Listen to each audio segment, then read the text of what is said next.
नमस्कार मित्रों, मैं डॉक्टर आईपी से अपनी कहानियों की परंपरा में एक और कहानी पूरी करके आपकी सेवा में प्रस्तुत कर रहा हूं। आशा है कि आप इसे भी पसंद करेंगे और अपने मित्रों को भी इसके बारे में सूचित करेंगे। तो आइए देखते हैं एक और कहानी, आस्था और विश्वास के विविध चरण। कभी कभी कुछ घटनाएं अप्रत्याशित रूप से घटित होकर जेहन में कहीं गहरे तक बैठ जाया करती हैं। ऐसी एक घटना उस दिन भी सहसा घटित हो गई थी। बहुत ही शांत प्रकृति के थे हुए, सहन सीमा भी गजब की थी, पर जब आवेग में आ जाते तब फिर रुकते भी नहीं थे। हुआ कुछ ऐसा था, किसी निजी ट्रांसपोर्ट कंपनी की वह मनभावनी चमक छल्लों से सजी संवरी टूरिस्ट बस ग्वालियर के बस स्टैंड से ठीक सामने से चली थी जयपुर के लिए, और वहीं से सवार हुए थे वे पूरे 4 गदह 25 की उम्र वाले आधुनिक युवा पीढ़ी के बुलंद भारत की बुलंद तस्वीरें बनाने वाले पुरोधा। सच कहें तो राजीव गांधी जी के सपनों वाली 21वीं सदी के भारत के भाग्य विधाता, अपनी धुन में मस्त, किसी से कोई मतलब नहीं, बल्कि यूं कहे तो शायद ज्यादा ही सही होगा कि अपने आगे उनकी नजरों में किसी की कोई वैल्यू ही नहीं थी। ऊपर वाले दो स्लीपर बुक करा रखे थे उन्होंने। कौन कहाँ किस तरफ सोएगा, इस बात पर विवाद शुरू हुआ तो अश्लील शब्दों की भरपूर स्वर लहरी गुंजायमान हो उठी। जाड़े की रात कुकड़ कर सो रहे कुत्तों की भूख की तरह, जो आगे झपटने के बजाय अपनी ही जगह से अपना पूरा विरोध दर्ज करा दिया करते हैं। सभी का अजीब सा पहनावा, आगे पीछे फटी जीन्स जैसे कहीं कटीले तारों के घेरे से नुचवा के आए हों, झबरे बाल, बाबाओं वाली दाढ़ी और भी न जाने क्या क्या। हे भगवान, ये सभी प्यार में बोल रहे हैं या झगड़े के भाव से, पता नहीं। आज के दोस्त कैसा तेरा प्यार, कैसा गुस्सा है तेरा वाले, पर आपस में एक दूसरे की माँ बहन बखूबी कर रहे थे। औरों की माँ बहनें भी थी, जिनमें से कई एक तो वहीं विराजमान थी, पर इसकी उन्हें रंच मात्र भी चिंता नहीं थी। वैसे अपनी धुन में मस्त कलयुगी 30 मार खाऊं की को इसका ध्यान भी कहाँ रहता है। खैर, कंडक्टर ने हाथ पैर जोड़कर उन्हें शांत कराया तो बाकी सवारियों ने चैन की सांस ली। मुरैना पहुंचकर सवारियां लेने के लिए बस रुकी तो चारों को ही नित्य क्रिया की सूझ पड़ी और उसे संपन्न कर लेने के बाद गुटके आदि की। फिर वापस अपनी अपनी सीट तक पहुंचने में उनकी गंदी जुबानों में हो रही खुजली ने माँ बहनों का एक बार फिर भरपूर सम्मान किया। खैर, फिर थोड़ी देर में उन्होंने शांति का प्रतिदान दिया था कि बस बाबा देवपुरी के स्थान पर आ पहुंची। ड्राइवर ने एक किनारे बस रोककर कंडक्टर को पैसे दिए और ताकीद कर भेजा था कि हाथ पांव धुलकर जल्दी से बाबा का प्रसाद चढ़ाए। तब तक उन चारों की दुम हिलनी फिर से शुरू हो गई। एक दूसरे से पूछने लगे कि यहाँ क्यों रुकी है। पैरों में शनि देवता तो विराजमान थे ही, सो झट नीचे उतरे और ड्राइवर से रोकने का कारण पूछने लगे। तब तक कंडक्टर प्रसाद चढ़ा आया था, सो बस स्टार्ट हुई और आगे बढ़ गई।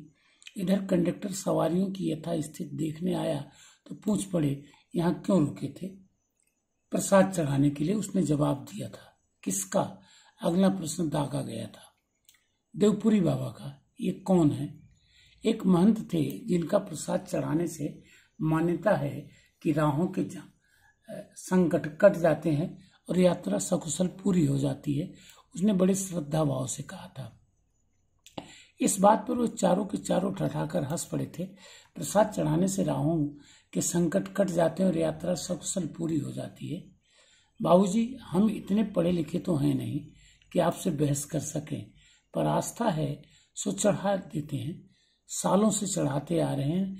हमारा रोज का आना जाना है, रोज की रोजी रोटी, सो प्रसाद चढ़ाकर रोज की यात्रा सकुशल पूरी करते हो, एक ने व्यंग्य में कहा और सभी हंस पड़े थे। कंडक्टर जान बचाकर आगे बढ़ गया था।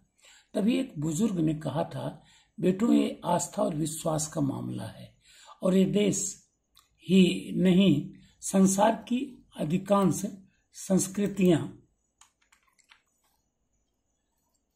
जातियां, समाज, परिवार इसी आस्था और विश्वास के सहारे ही जीवित हैं। हम नहीं मानते ऐसे किसी देवी देवता को और उनसे जुड़े हुए ढकोसलों को। उनमें से एक ने व्यंग्यात्मक लहजे में कहा तो वे पुनः बोल उठे, ये तुम्हारा अपना निजी मामला है और जरूरी नहीं कि जैसा सब सोचें वैसा ही तुम भी सोचो, लेकिन ये भी जरूरी नहीं कि जैसा तुम सोचो वैसा ही सभी सोचें। वे बच्चे कुछ कहें कि वे पुनः बोल पड़े, अच्छा ये बताना कि तुम चारों जिगरी दोस्त हो क्या? तो क्या तुम सभी की रुचि या पसंद एक समान ही है? नहीं दादा, वे थोड़े सकपकाकर बोले थे। तो फिर इतने बड़े विविधताओं के देश में सबकी रुचि, सोच, कर्म, जीवन दर्शन एक समान ही हो जरूरी तो नहीं ना? जी बिल्कुल। उनका जवाब सुन उन्होंने कहा था, बेटों अभी तुम सभी को मौका ही नहीं मिला होगा आस्था या विश्वास का संबल थामने या समझने का। सौभाग्यशाली हो कि विसंगतियों ने अभी तुम्हें लोहे के चने नहीं चबवाए हैं, इसीलिए इतनी मटर गश्ती कर रहे हो। अरे बेटा, इसका मतलब तो वो समझता है जो बुरे दिन आने पर सब ओर से निराश और हताश होकर अंत में भगवान की शरण में जा गिरता है। सुना और गुना है कभी इन पंक्तियों का मतलब? जीवन का मैंने सौंप दिया सब भार तुम्हारे हाथों में, उत्थान पतन अब मेरा है भगवान तुम्हारे हाथों में। पल भर की शांति के बाद वे बहुत ही शांत स्वर में पूछ पड़े थे, बेटों आम जिंदगी में न सही फिल्मों में तो देखा ही होगा कि जब किसी बहुत बीमार मरीज का ऑपरेशन आदि होता है तो डॉक्टर उसके परिजनों से कहता है इनको दवा की नहीं दुआ की जरूरत है। जब हमारे चारों तरफ निराशा का गुप्त अंधेरा छा जाता है तो हम किसी परम शक्ति के सम्मुख नतमस्तक हो जाते हैं और सहसा हमें ऐसा आत्मबल सा मिल जाता है कि हम अंतिम दम तक संघर्ष की कोशिश किया करते हैं और प्राय सफल भी हो जाते हैं। संसार के सभी धर्मों में कमोबेश ऐसे ही जीवन संघर्ष का निदर्शन मिलता है और ये बाबा देवपुरी का प्रसाद भी इसने इसी आस्था और विश्वास के वशीभूत चढ़ाया है। इसमें इसी का नहीं हमारी भी भलाई का भाव छिपा हुआ है। आपका कहना बिल्कुल सही है बाबा जी। उन बच्चों के साथ ही कुछ और लोग भी बोल पड़े थे। इस पर उन्होंने कहा था, आखिरकार बस सकुशल पहुंचेगी तभी तो हम भी सकुशल पहुंचेंगे, लेकिन आप लोग तो इसके द्वारा की गई ऐसी प्रार्थना का ही मजाक उड़ा रहे हो। वे चुप रह गए थे। बेटो ये तुम्हारा दोष नहीं, आस्था अनास्था का संघर्ष हमेशा चला करता है, पर इस घोर कलयुग में बुद्धिमत्ता की लहर ही ऐसी चल पड़ी है कि आस्था, श्रद्धा, विश्वास तार तार हो उठे हैं। अपनी बुद्धि के सामने हर किसी को दूसरे सभी मूर्ख नजर आते हैं। इसीलिए तो परस्पर जोड़ने वाले सभी रिश्ते बिखरते जा रहे हैं। तभी तो बेचारे माँ बाप 4 बच्चे पैदा करके कैसे भी उन सभी को पाल पोस कर बड़ा कर लेते हैं, लेकिन वे चारों बड़े होकर अपने उन्हीं माँ बाप को बांट लेते हैं। बच्चन और हेमा जी की बागवान पिक्चर तो देखी होगी। क्या हिंदू, क्या मुसलमान, सिख, ईसाई, आज सभी का यही हाल है। फिर चुप्पी। अपनी बात खत्म करते हुए उन्होंने कहा था, मैं नहीं कहता कि धर्मजन्य या आस्थाजन्य सारी चोचलेबाजी और तथाकथित स्वनाम धन्य गुरुओं के कारनामे बिल्कुल सही ही है, पर इन्हें पूरी तरह नकार देना भी संगत नहीं।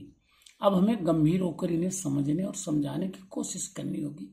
लेकिन हमारा दुर्भाग्य यही है कि हम अपने सामने किसी और को गिन ही नहीं रहे हैं। पलता न खुद शांति से रोटी खा रहे हैं न किसी को खाने दे रहे हैं। ठट्ठेबाजी का एक अजीब सा माहौल बन गया हर जगह। हमारी सोच भी ठीक वैसी ही हो गई है जैसे किसी रूप जीवा से सुहागन पतिव्रता के क्रिया व्यापार की उम्मीद करने की। वे चुप हुए तो पल भर को सन्नाटा सा छा गया। तभी किसी के मोबाइल फोन की रिंगटोन बजी थी। सजा दो घर को गुलशन सा मेरे भगवान आए हैं। अभी वह बात कर ही रहे थे, नमस्कार मैं कल देर रात तक जयपुर से लौट आऊंगा, कि तभी किसी और के मोबाइल फोन की रिंगटोन बज उठी थी। भर दो झोली मेरी या मोहम्मद, लौट कर मैं न जाऊंगा खाली। उसने भी बात करनी शुरू कर दी थी। हेलो, सलाम भाईजान, सब सही है, सवेरे 5 बजे तक जयपुर पहुंच जाएंगे। सुना? पहुंचा भी कोई नहीं, पर पहुंच जाने का विश्वास सभी को है। एक तो लौट भी आएंगे। यही आस्था इंसान और उसके अपराजेय संघर्ष को जिंदा रखती है। लेकिन अब हम इसी का मजाक उड़ाने लगे हैं। एक बार पुनः बोलकर वे चुप हो गए थे। फिर धीरे धीरे वहां शांति पसर गई थी और बस गहरे अंधेरे के बीच रास्ता बनाती उम्मीदों की रोशनी लिए भागी चली जा रही थी अपनी मंजिल की तरफ। तो मित्रों, ये भी मेरे भोगे हुए सत्य पर आधारित एक कहानी जो आपकी सेवा में मैंने प्रस्तुत की। अच्छी लगे तो लाइक करें, सब्सक्राइब करें, थोड़ा और प्यार दें। कहानी संग्रह अब लगभग पूरा हो चुका है, जल्दी आपकी सेवा में उसे प्रस्तुत करूं। थैंक यू, धन्यवाद, नमस्कार।